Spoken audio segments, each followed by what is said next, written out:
So I just want to talk a little bit about the analog input, and the analog input can be found down here on these two ports on the right hand side, these two ports.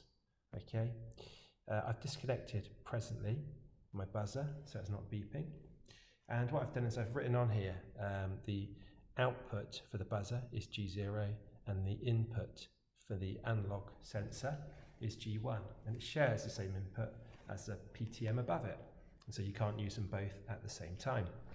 I have here an LDR, can you see?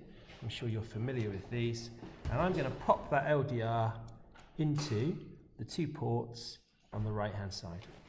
Okay, right, next I'm going to go over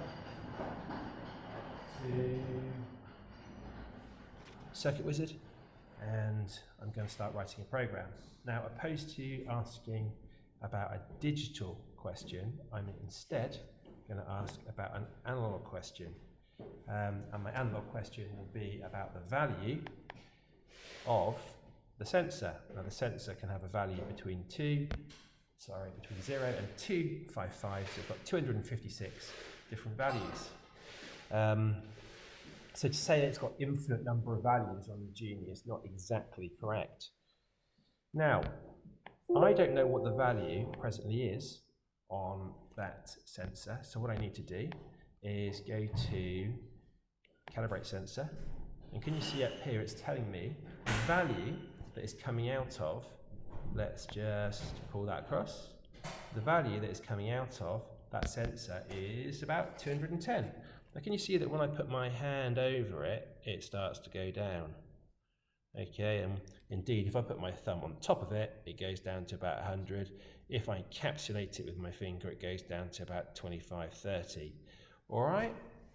Now this is a bit similar to a car that's going along, and if it had a LDR on the bottom of it, if it was going along on the concrete, which is a light grey, it would be getting more light. If it then went on to a dark piece of cardboard, less light would go into it, and therefore you could use that to stop the car. And that is what I'm hoping some of you will do. You will use the analog input to control the car.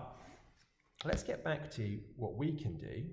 I want to write a program where both lights come on when the value is over 150, but when the value goes below 150, the lights go off. So let us double click here. When the value is between 150 and 255, okay, if the value is that, then we want our outputs to be high.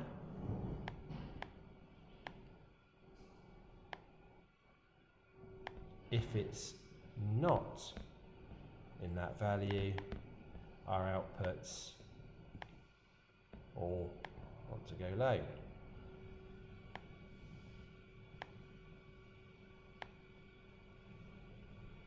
Play. All fine.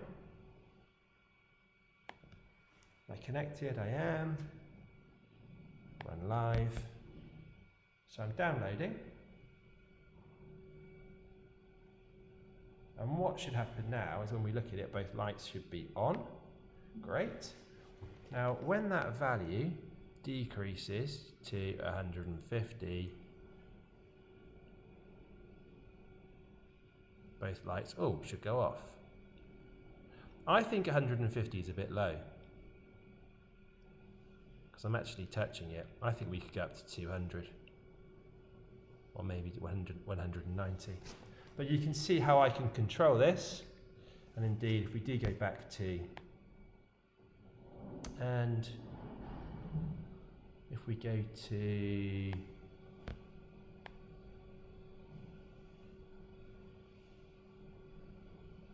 control device,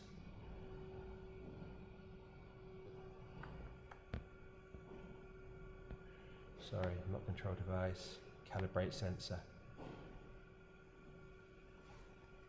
we can definitely see that 150 might have been a bit low. I'm about 5 centimeters above it at the moment, and I can take it down to, yeah, 160 would have been better. But you can see how you can turn something on or turn something off with that analog input. I hope that helps. I hope you can use that in starting a program or stopping a program to allow your vehicle, your buggy, to stop in the correct area.